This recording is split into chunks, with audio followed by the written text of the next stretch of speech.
Hey, what's up, y'all? My name is Lachey, for all who don't know. Back with another video.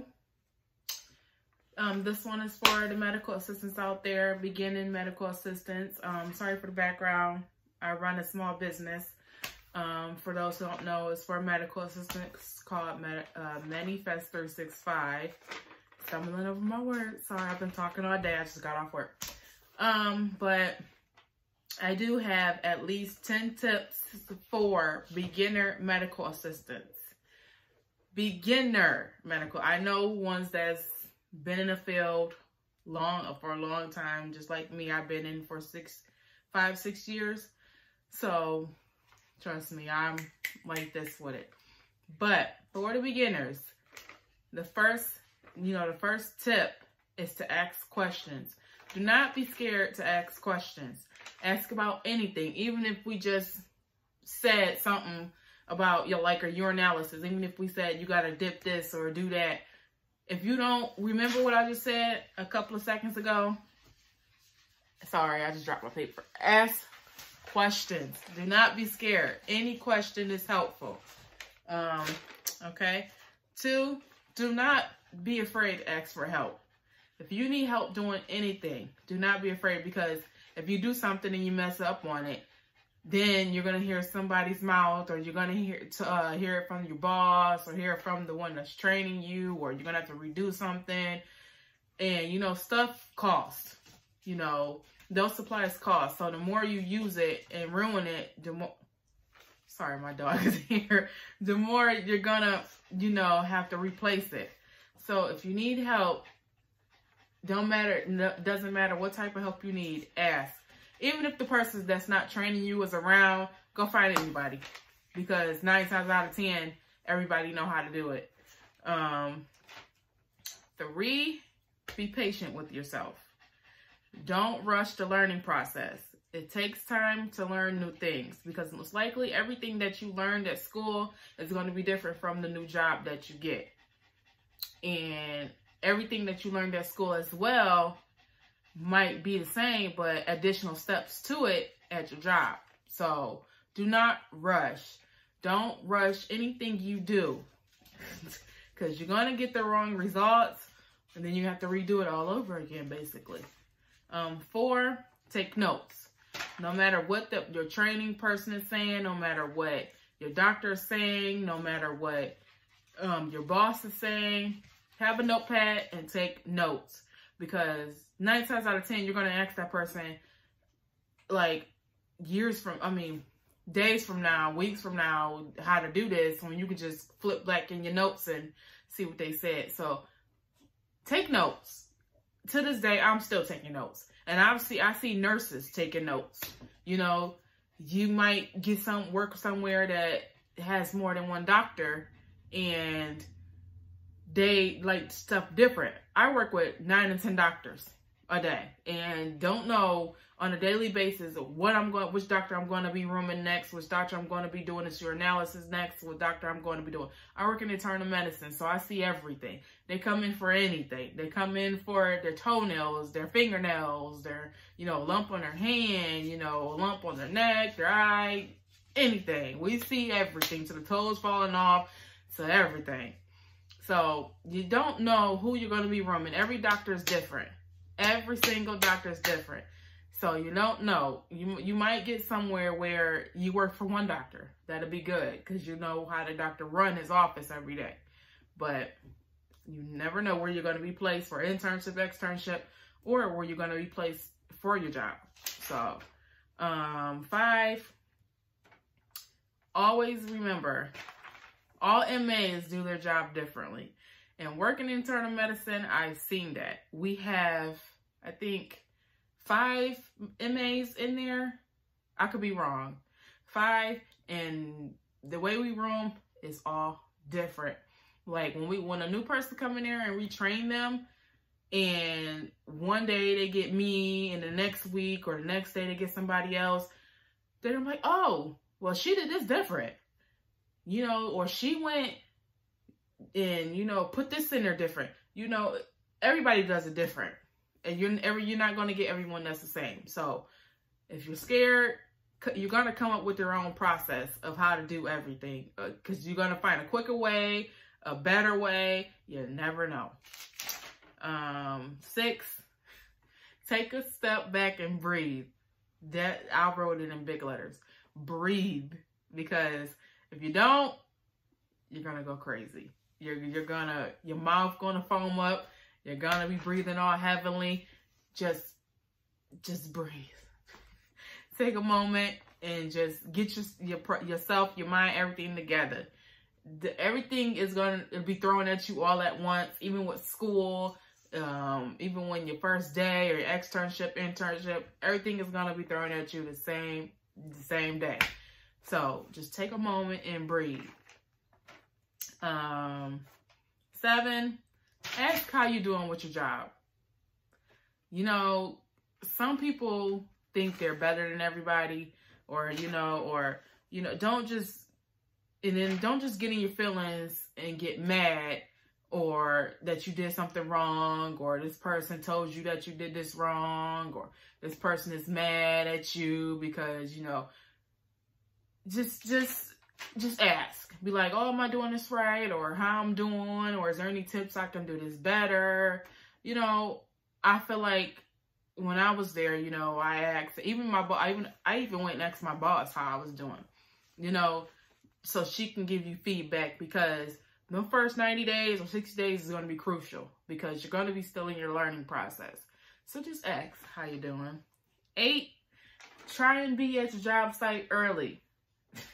The first couple of weeks, or even first couple of months, because you don't want to let your boss see that you're not ready to get stuff rolling, and or you're not ready to get this patient back, or or don't let the other maids have to take over and do your job before you because you coming in late. Try and be at your job site early, your internship early, your externship early, even school early. Let them know that you mean well. Let them know that you ready to get it going, get it popping, whatever. 9, make your lunch the night before. And I don't practice what I preach, because I still to this day don't do this.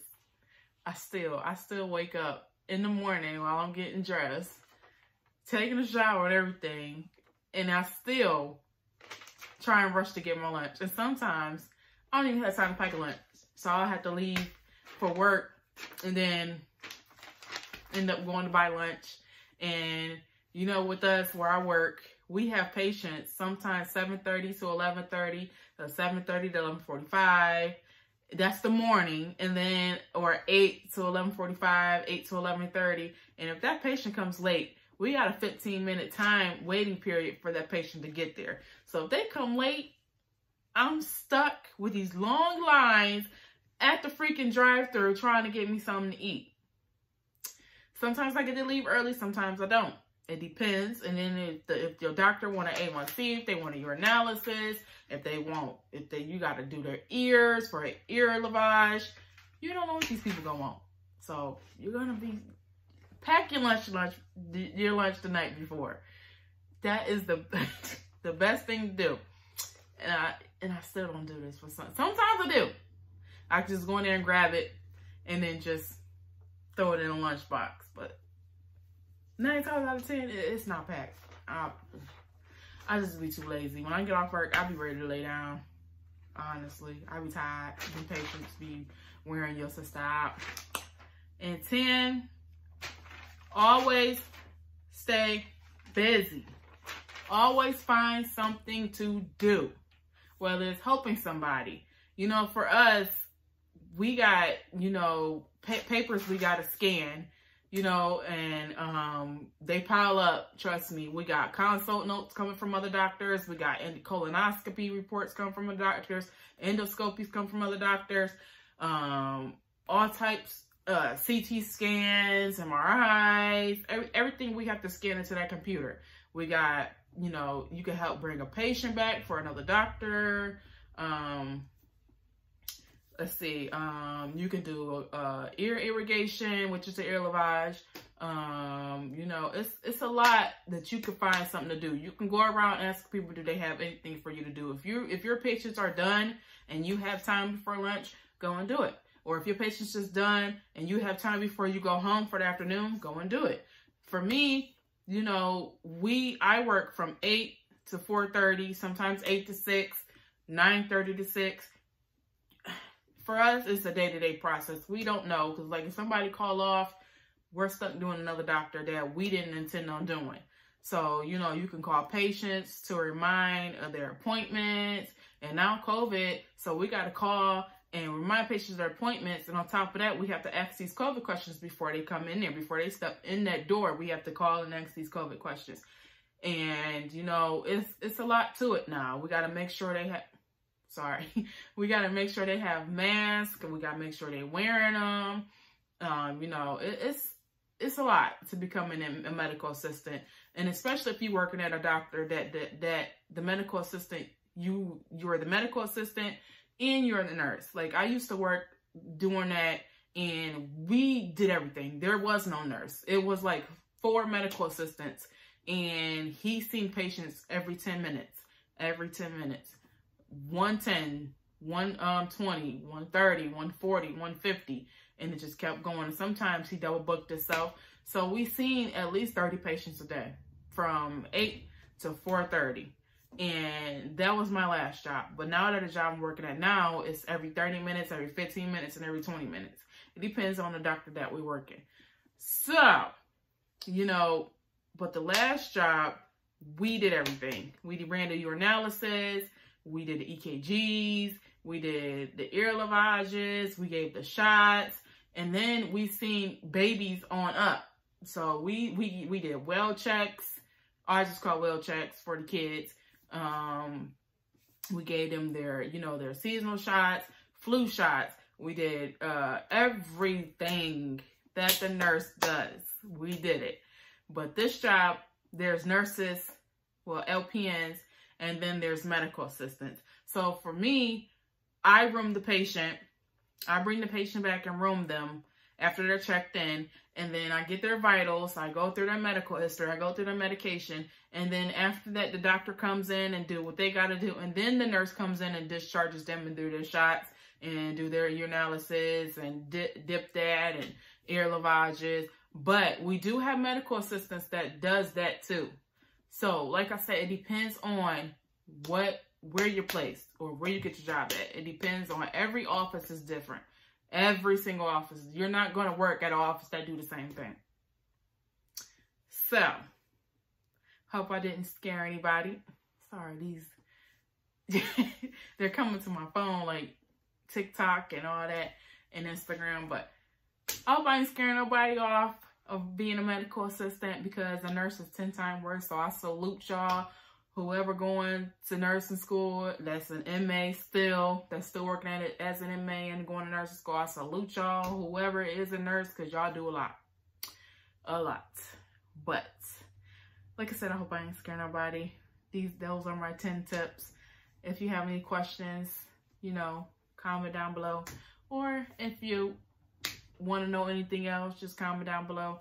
But like, comment, and subscribe, and there will be some more medical assistant videos coming. I want to do it a day in the life so bad, but I can't, because I don't think my boss will go for that. Especially with this COVID stuff, and you know, she kind of, I don't care for her, whatever. But yeah, but I don't think she'll like, I want to do it so bad, you know, bring my phone in there and let y'all see what I do. But y'all have a good one. Stay blessed. Stay away from COVID. And if y'all get it, I'm praying for y'all. And y'all have a good one. Bye.